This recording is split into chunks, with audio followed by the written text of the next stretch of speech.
The living allegories of meditations. To read meditations is to witness philosophy not as an abstract discipline, but as a living, breathing companion, one that walks beside you through the trials of existence, whispering parables in the language of the soul. Marcus Aurelius did not write in fables, yet his words conjure images that linger like half-remembered dreams, each a mirror held up to the human condition. Beneath the surface of his aphorisms lie deeper symbolic narratives, archetypal stories that reveal the hidden architecture of Stoic thought. The river and the rock. A tale of impermanence and resilience. Marcus returns again and again to the metaphor of the river Heraclitus, ancient symbol of ceaseless change. You cannot step into the same river twice, he reminds himself, for the waters have moved on, and so have you. Life is this river, turbulent, unpredictable, carrying us forward whether we resist or surrender. But within this current, Marcus introduces another image: the rock. Not a boulder that defiantly splits the stream, but a smooth stone resting at the riverbed, unmoved by the chaos above. This is the Stoic ideal: to participate fully in the flow of life while cultivating an unshakable core. The river will erode mountains, topple kingdoms, and reshape coastlines, but the rock endures, not through resistance, but through acceptance. When Marcus writes of enduring slander, illness, or betrayal, this is the posture he advocates to. Let the torrent rage while remaining grounded in the depths of one's own nature. The river is time itself, and the rock is the disciplined mind that recognizes, this too shall pass. The labyrinth and the thread, navigating fate's design. Ancient myths spoke of labyrinth twisting passages designed to confound and imprison. Marcus's life was such a maze.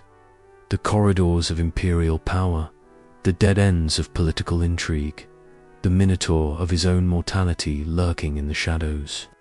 Yet his writings suggest a startling inversion. The labyrinth is not a trap, but a divine workshop. Each turn, even the most painful, is part of a greater pattern.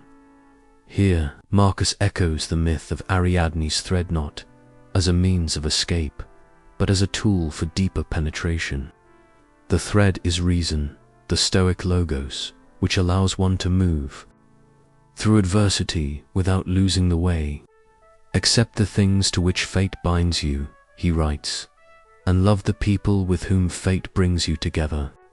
The labyrinth is not to be feared or fled, but traversed with purpose, for it is in the wandering that the soul is forged. The blacksmith and the sword, suffering as sacred fire. One of the most potent allegories in meditations is the unseen narrative of metal plunged into flame. Marcus, who endured chronic illness, military defeats, and personal loss, writes, "The impediment to action advances action. What stands in the way becomes the way." This is the voice of a man who understood suffering, as a blacksmith understands fire not as an enemy, but as the necessary element of transformation. Imagine a blade in the forge. The hammer's blows are not punishment. They are what give the steel its edge. The heat is not cruelty. It is what makes the metal malleable. Marcus's life was a continual tempering hardship, another strike of the hammer, another searing, immersion in the flames. His meditations are the hiss of hot metal meeting water, the sound of a soul being hardened into something unbreakable. The garden and the storm, cultivating inner sanctuary throughout meditations. There is an implicit contrast between two landscapes, the outer world of chaos and the inner world of cultivated stillness. Marcus, who spent years on military campaigns, writes, "Nowhere can man find a quieter or more untroubled retreat than in his own soul."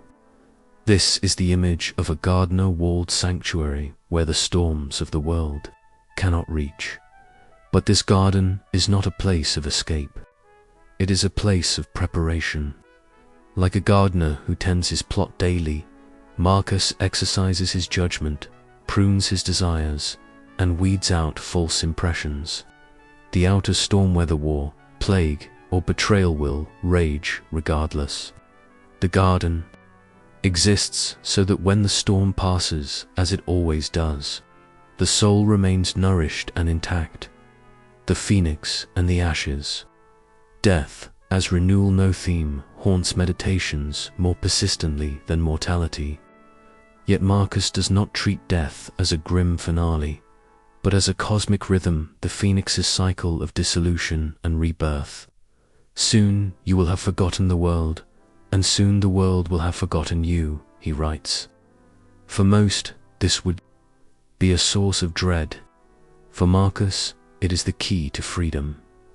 The phoenix does not cling to its burning nest. It surrenders to the flames, knowing rebirth awaits. So too with the Stoic view of death.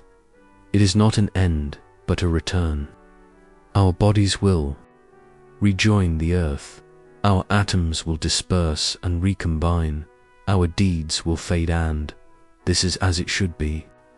The symbolism is not nihilistic, but strangely joyous. By embracing our finitude, we are liberated to live fully in the present. Do not act as if you had 10,000 years to live, Marcus warns. The phoenix knows its time is brief, and so it burns all the brighter. The weaver and the tapestry, a cosmic perspective. Final symbolic thread running through meditations is that of the weaver at the loom. Marcus speaks often of sympathy, the interconnectedness of all things, and envisions the universe as a vast tapestry. Each life is a single thread. Individual sorrows and joys seem monumental up close, but from the perspective of the whole, they are but strokes in a grander design. This is why Marcus returns repeatedly to the view from above, the mental exercise of imagining earthly strife from the vantage point of the stars. From there, empires rise and fall like tides, and even the mightiest ruler is but a momentary flicker. The weaver does not mourn a single frayed thread, for the beauty of the tapestry lies in its totality. This perspective does not diminish human struggle, but situates it within something vast and sacred. Our task is not to unravel the weave, but to play our part with dignity. Echoes in the dust, allegories of the inner emperor. To enter the symbolic heart of meditations is to wander into a garden not of blooming flowers, but of marble statues, half swallowed by time's silent solemn figures that speak not in words, but in presence. Each idea Marcus presents can be seen not merely as a principle, but as a living symbol and embodiment of deeper currents flowing through the Stoic soul. His diary is not just a collection of thoughts, but a gallery of internal monuments, each erected to commemorate a hard-won insight. The imagery may be subtle, but when one begins to look beneath the Stoic restraint, one finds a cosmos of mythic proportion. Let us begin with the image of the inner citadel. This is perhaps Marcus's most resonant metaphor, a fortress built within the psyche where the true self resides, unbroken and serene amid the chaos of the world. The citadel is not made of walls and towers, but of principles, and it is the sacred duty of the soul to retreat into it, not to flee life, but to reclaim sovereignty. It is the lighthouse in the storm, the place from which all wise decisions must be launched. It is the philosopher's true throne. This symbol, the self as a fortified space, ancient archetypes of the holy temple, the sacred grove, the hidden cave. In dreams and myths, the center is always a place of transformation. Marcus's citadel is not static, though it is a living architecture, one built daily by thought, deed, and self-discipline. To abandon it, even briefly, is to become a wanderer. in a hostile land. To return to it is to realign with the divine order, and within that return lies healing, clarity, and the restoration of meaning. Another symbolic current flows through Marcus's reflections on nature, which he treats not as a distant landscape, but as a divine intelligence shaping all things with purpose and necessity. Nature, for Marcus, is both artist and lawgiver, cosmic weaver whose designs are beyond the comprehension of the individual thread. We are born of her, formed to play our role, and then folded back into her silent rhythm. To resist nature is to become dissonant, like a discordant note in an otherwise perfect harmony, and yet this harmony is not without its paradoxes. Marcus evokes the image of time as both devourer and purifier.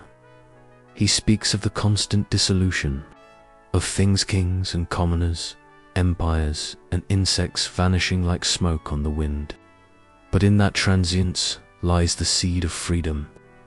If all things must pass, then no misfortune is eternal, and no joy can be clung to. We are called to dance with time, not chain ourselves to its illusions. This is reminiscent of the mythic phoenix, which must burn to rise again. For Marcus, every loss is a reminder of what endures. The soul's capacity for virtue. From this temporal lens emerges another deeply symbolic motif: the actor and the play. Marcus reminds himself that he is merely playing a role in a drama written by the cosmos. He does not control the script, the set, or even the other characters, only the manner in which he performs his part. This Stoic theatricality carries profound implications. Life becomes not a battlefield of egos, but a stage where the wise embody their role with grace, dignity, and detachment. The suffering man, the triumphant general, the grieving father, all are masks worn by the eternal soul in its journey through the world of appearances.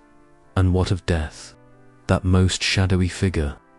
In Marcus's symbolic universe, death is not a villain to be feared, but a doorway sometimes cold, always certain into reunion with the all. He likens it to a leaf falling from a tree, a ripple dissolving back into the sea. In these metaphors, we see shades of the ancient rites of passage, the underworld journeys, the dissolution of form so the essence may return home. Death, stripped of drama, becomes a release, a simplification. It is not to be mourned, but one respects a storm passing overhead, or the tide withdrawing into the ocean. Even the mundane is lifted to the mythic through Marcus's lens. Consider the metaphor of the dog tied to a cart, borrowed from Stoic predecessors, yet reaffirmed. With subtle force, the dog can resist the cart's movement and be dragged, or it can walk alongside it in harmony. This simple image distills the core of Stoicism: to live in accord with fate, not through resignation, but through understanding. Life will move, regardless of our protest. The only choice is whether we meet it with harmony or hostility. Another symbolic thread weaves through his reflections on community. Marcus speaks often of the whole, of the unity of souls, likening humanity to a body composed of many cells. In this biological metaphor, to act selfishly is to be a cancer to the whole. To act justly is to nourish it. This vision transcends. The Romans state it becomes a vision of spiritual ecology. To harm another is to wound oneself. To uplift the stranger is to affirm one's own dignity. There is no separation, only gradients of understanding. Yet the richest symbol of all may be Marcus himself. Not the man, but the emperor as allegory. He represents the tension between power and wisdom, between worldly command and inner surrender. In this, he becomes an archetype, the philosopher king. the one who wears the crown lightly, because he knows that true dominion is of the self. His struggles are our own, magnified in scale but familiar in shape.